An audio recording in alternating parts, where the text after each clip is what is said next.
Radhe Radhe everyone. आप सभी का हमारे इस चैनल पर बहुत बहुत स्वागत है। आज की इस वीडियो में हम देखेंगे कि भगवान सत्यनारायण का व्रत कैसे किया जाता है, कब किया जाता है और भगवान सत्यनारायण के व्रत में पूजा, उनकी कथा कैसे की जाती है। तो देखिए, भगवान सत्यनारायण का व्रत पूर्णिमा तिथि को किया जाता है। किसी भी शुभ महीने जैसे चैत्र, बैसाख, कार्तिक, श्रावण, अश्विन, माघ, फाल्गुन, इन महीनों से आप किसी भी महीने की पूर्णिमा तिथि से शुरू कर सकते हैं। पूर्णिमा के व्रत करने से चंद्रग्रह मजबूत होता है, मनोकामनाओं की पूर्ति होती है, घर में सुख शांति बनी रहती है और सुख सौभाग्य की प्राप्ति होती है। पूर्णिमा का व्रत सर्वश्रेष्ठ व्रतों में से एक माना जाता है। इसका महत्व हमारे शास्त्रों में भी वर्णित है।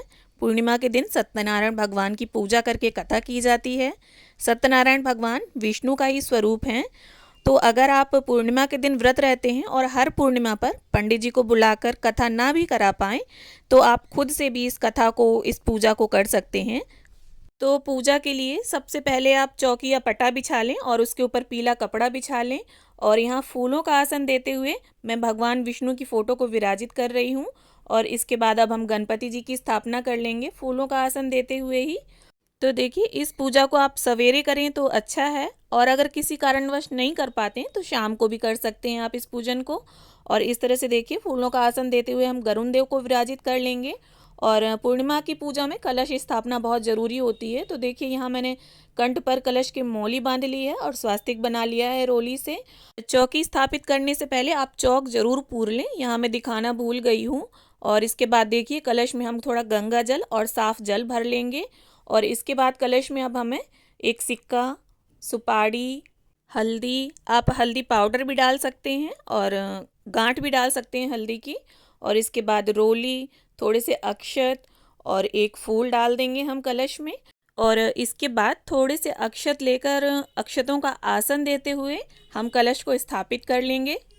देखिए, किसी भी महीने की पूर्णिमा हो, पूजा की विधि लगभग सबकी सेम ही रहती है। इस तरह से देखिए, कलश को स्थापित करते हुए हम यहाँ पर अशोक के पत्ते ले रहे हैं। यहाँ चंदन और रोली से टीक लिया है मैंने। आपको अगर आम के पत्ते मिल जाते हैं तो आप वो ले लें। और इस तरह से देखिए, पत्तों को व्यवस्थित करके उसके ऊपर एक प्लेट रख देंगे हम। और इसके बाद थोड़े से अक्षत उसमें डाल देंगे। इसे पूर्ण पात्र बोला जाता है। अब हम एक जटा वाला पानी वाला नारियल ले लेंगे। और आपको देखिए, नारियल का जो मुख होता है वो इस साइड नहीं होता, ये होता है। तो आपको ऐसे रखना है नारियल का मुख कि पूजा करने वाले का और नारियल का जो मुख है वो आमने सामने हो। और इस तरह से देखिए, अब हम पीला कपड़ा लपेट देंगे और इसके बाद कलश के ऊपर हम नारियल को स्थापित कर देंगे। और फिर अगर आप देखिए, पूर्णिमा के व्रत रहते हैं तो इस तरह से भगवान सत्यनारायण के व्रत की कथा की किताब आती है, तो आप वो ज़रूर ले आएँ। तो देखिए, इसके बाद सबसे पहले हम गणपति जी को, भगवान विष्णु को, कथा पुस्तिका को, कलश देव को, गरुण देव को, सभी को स्नान का भाव कराते हुए फूल की सहायता से गंगा जल का छींटा दे देंगे। और गणपति जी को रोली, चंदन, अक्षत, फूल समर्पित कर देंगे। और फिर गणपति जी को जनेऊ समर्पित कर देंगे। जनेऊ अगर नहीं है आपके पास तो आप कच्चे सूत से या कलावे से उसे 7 बार लपेट लें और जनेऊ का भाव करते हुए उसे समर्पित कर दें। फिर देखिए, विष्णु भगवान का और सभी का हम चंदन, रोली, अक्षत, पुष्प समर्पित करते हुए पूजन कर लेंगे। तो देखिए, कोशिश करें पूरा परिवार मिलकर इस पूजा को करें, जिससे परिवार के सभी सदस्यों को पुण्य फल की प्राप्ति हो। पूर्णिमा के व्रत बहुत ही प्रभावशाली व्रत माने गए हैं। अगर पूर्णिमा के दिन सच्चे मन से और विधि पूर्वक भगवान सत्यनारायण की कथा की जाए, उनकी पूजा की जाए, तो मनोकामना बहुत ही जल्दी पूरी होती है। इसके बाद देखिए, गरुण देव का भी पूजन हम साथ में कर लेंगे। और वस्त्र का भाव करते हुए भगवान सत्यनारायण को कलावा समर्पित कर देंगे। और भगवान सत्यनारायण को पूर्णिमा के दिन आप जनेऊ जरूर समर्पित करें। अगर जनेऊ नहीं है तो जैसा कि मैंने पहले भी बताया, आप कलावे को या कच्चे सूत को 7 बार लपेट कर भी चढ़ा सकते हैं। इसके बाद हम दीपक स्थापित कर लेंगे और भगवान सत्यनारायण को, गणपति जी को, सभी को हम इत्र समर्पित कर देंगे।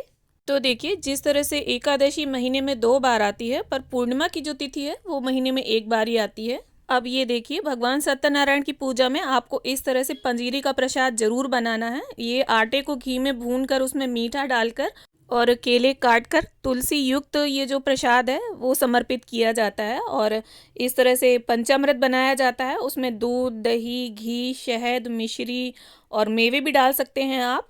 और लेकिन सत्यनारायण भगवान की पूजा में तुलसी ज़रूर डाल दें। जो भी भोग आप समर्पित करें उसमें तुलसी ज़रूर डाल दें। और इसके बाद ये देखिए, भगवान गणपति को हम अलग से बिना तुलसी वाला भोग रख रहे हैं। और घर में जो भी ऋतु फल उपलब्ध हों आप उनका भोग रख दें, लेकिन सत्यनारायण की पूजा में आपको पंजीरी और पंचामृत का भोग जरूर रखना है। और सभी भोग में आप तुलसी दल डालना बिल्कुल ना भूलें।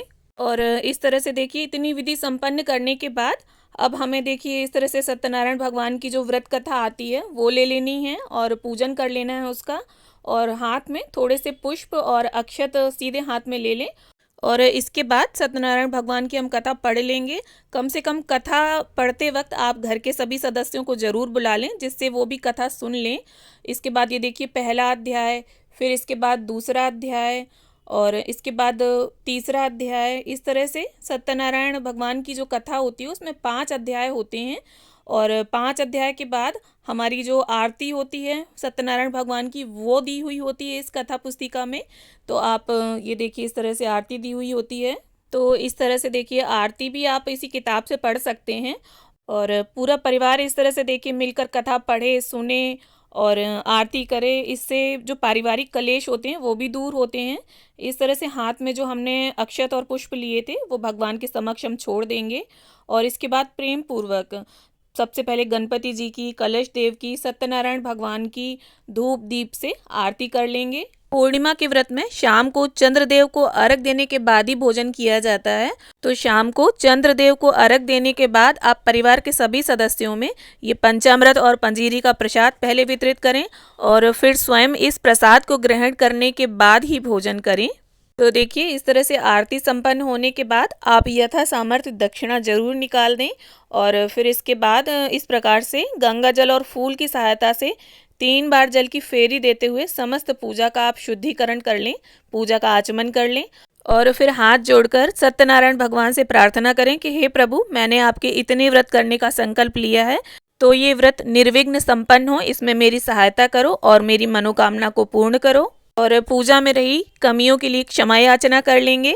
तो देखिए, इस तरह से आप स्वयं से बिना पंडित जी को घर पर बुलाए बड़े ही आसानी से सत्यनारायण भगवान की पूजा कर सकते हैं, उनकी कथा पढ़ सकते हैं। और हाँ, अगर आप पंडित जी को हर महीने पूर्णिमा तिथि पर अपने घर बुला के इस पूजन को करवाना चाहते हैं और पंडित जी आ सकते हैं हर महीने आपके घर, तब तो ये बहुत अच्छी बात है। और अगर किसी कारणवश पंडित जी हर महीने नहीं आ सकते आपके घर में, तब आप इस तरह से स्वयं से पूजा कर सकते हैं। आशा करती हूँ वीडियो आप सभी को जरूर पसंद आया होगा। वीडियो अगर अच्छा लगे तो इसे लाइक करें, शेयर करें और चैनल को सब्सक्राइब कर लें इसी तरह के अन्य वीडियोस देखने के लिए। तो मिलते हैं अगले वीडियो में।